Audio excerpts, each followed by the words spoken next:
So for some reason my audio is completely out of sync, so I'm just voicing over this whole video.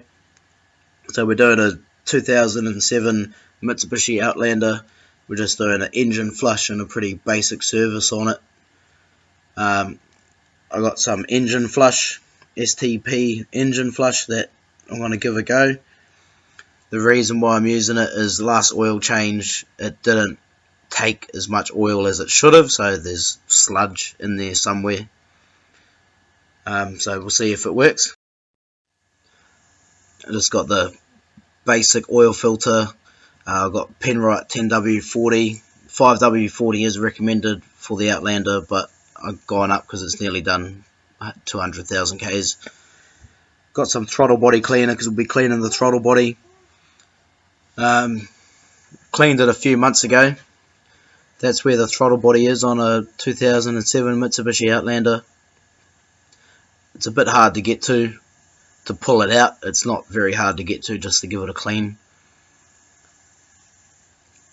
But yeah, that'll all be in this video. We'll just check all the fluids as well. It's just a basic service and trying out some engine flush.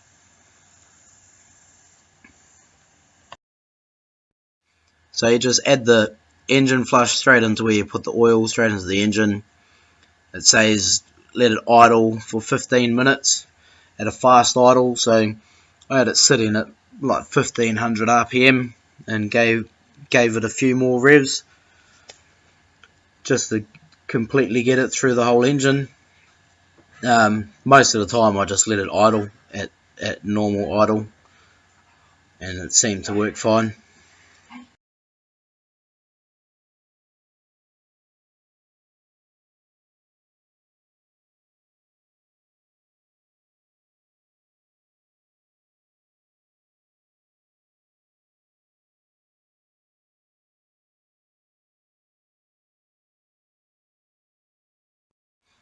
So yeah, once you've put the engine flush in and put the cap back on, just start it up and let it idle for a bit.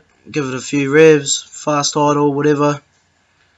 Time 15 minutes. Don't drive with the engine flush in the vehicle.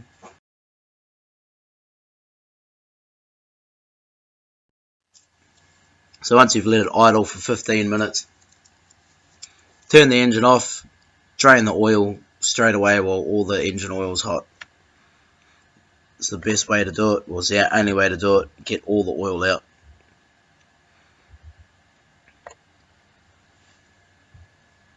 So on this car, it's just a 17mm bolt. And don't do what I done and drop the bolt in the oil. That's like the biggest rookie mistake you can do.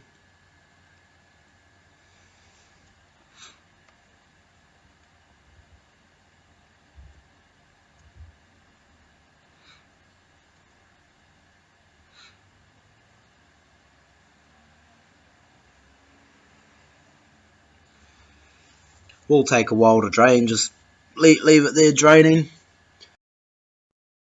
So while all the oil's draining, just grab another pan and remove your oil filter. It did take a lot longer to drain all of the oil this time. There was a small steady stream for close to probably 10 minutes. So definitely, the engine flush definitely did work. Definitely did get a lot more out. And you could see the little chunky bits coming out of the sump hole. Just get your new engine oil filter and your new engine oil. It's got the service sticker on both of them. I just use the one that's on the oil. Double check you got the right one.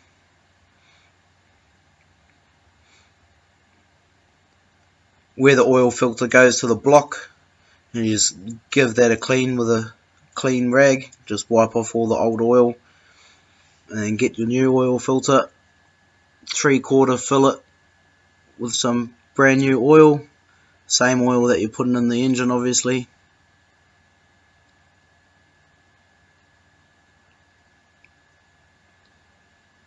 And just use your fresh oil to lubricate the seal around the rim.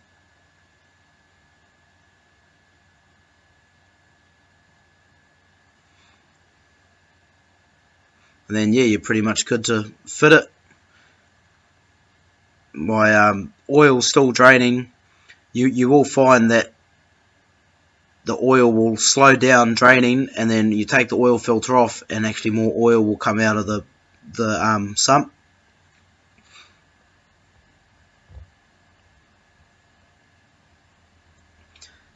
So you don't need to put the oil filter on tight.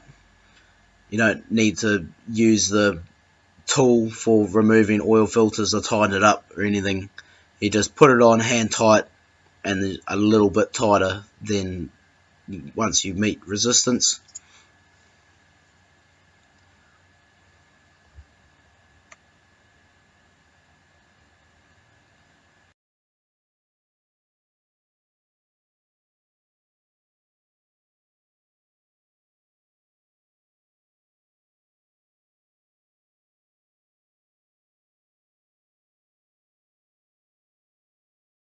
So now we're just going to clean the throttle body. Just a hose clamp at the bottom and the top, either screwdriver or a 10mm. I use a 10mm, find it a lot easier. I remove the top and the bottom, give me some more room. So there's the inside of the throttle body, the little valve.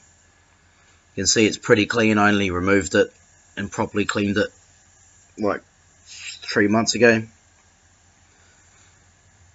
So what happens when you don't clean it is the carbon builds up around it. See how there's a little bit of a gap around it? That's so when the car's idling it's still getting air, obviously, otherwise it'll shut off. When the gunk builds up, your car's not getting enough air and it hunts, and so the revs go up and down because it's hunting for air. That's the slang that I've been taught anyway. So I just got my throttle body cleaner. Don't use degreaser. Some people use degreaser. Spend an extra $10, get the proper throttle body cleaner.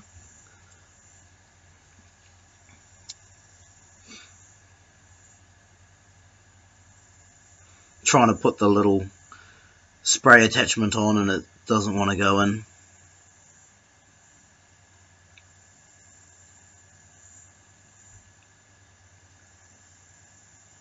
You just spray it all around, open up the valve, spray it in there. I didn't on this because it's clean. Find a baby wipe laying around to wipe it out.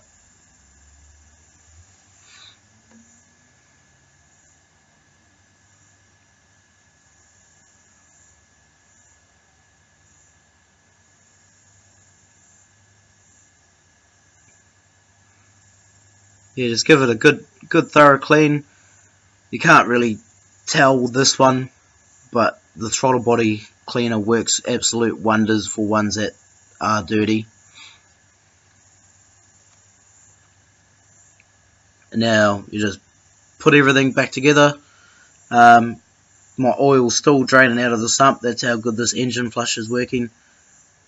And then yeah, get on to the next bit.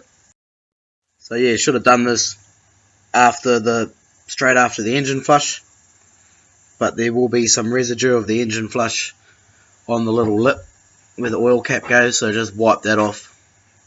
You don't want any of that in your engine, not for a long period.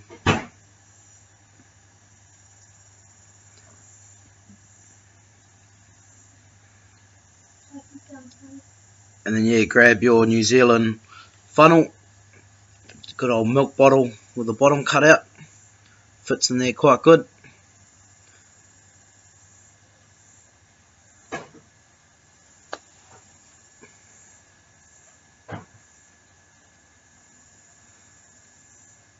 So yeah, this Outlander takes 4 litres.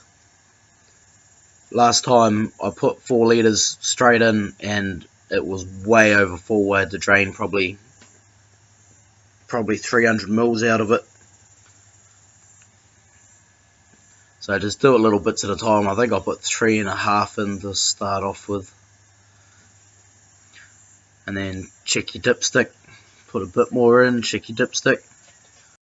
So I've got the oil pretty close to the full line on the dipstick, so in case there's still more draining down to the sump, I'm just going to check all the fluids. That's my power steering.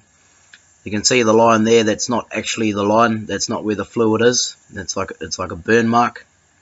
And so all I do is just a rough gauge. It's got fresh pink power steering fluid in there. So I just look how far my pinky can go down, and it's just to the max line. Stick your pinky in and it's wet. So it's right. Now your radiator is still hot, so don't open that. I do have a little leak, but it's so small that the coolant's actually drying before it drips anywhere. And so instead of opening up your radiator cap and burning yourself, just check your overflow. That's a good way to see it. And my overflow is empty.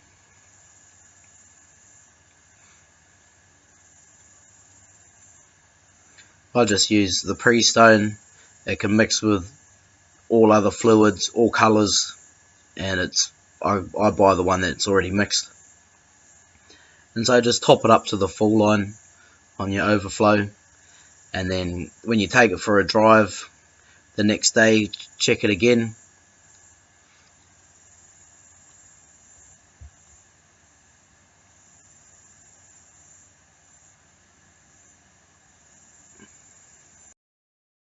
So I've filled up the overflow tank to just above max.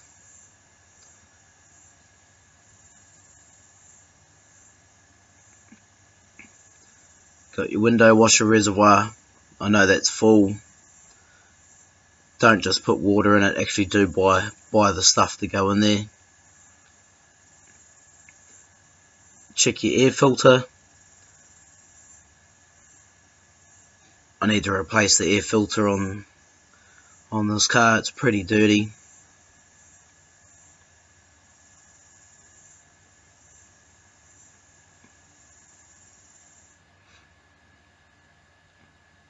You can see on the intake side, it's pretty dirty. There's bugs in there. If the kids weren't asleep, I would have just got the compressor and given it a good blowout, but I'm just going to give it a bit of a brush. I'm buying an air filter anyway for it. Air filter and spark plugs next. This is just the family car. This is my partner's car. It's just a family wagon, so just do little bits to it, keep it in order.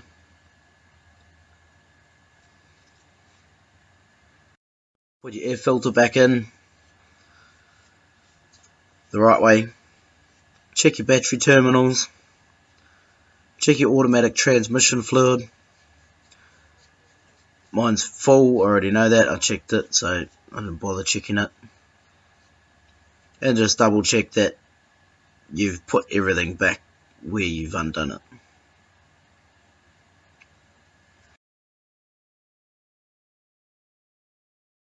Do your final check of your oil dipstick.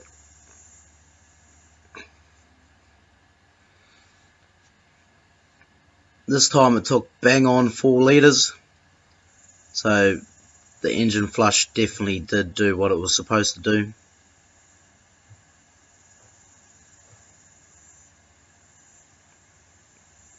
And that was just the cheapest product at Repco.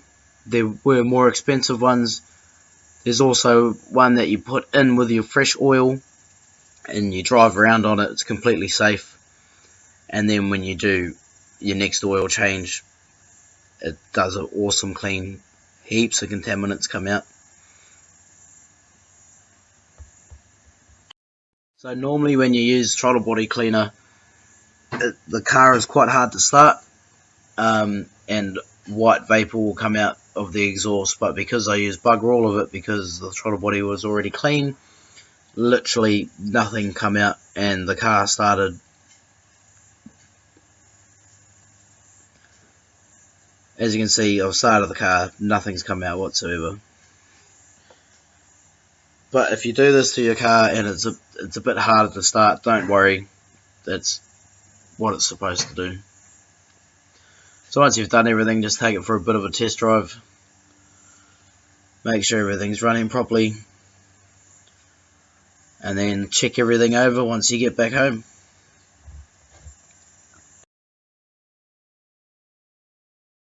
Last thing to do is to fill out your service sticker to remind you, obviously, when to do the next one, what you used. And yeah, you're done.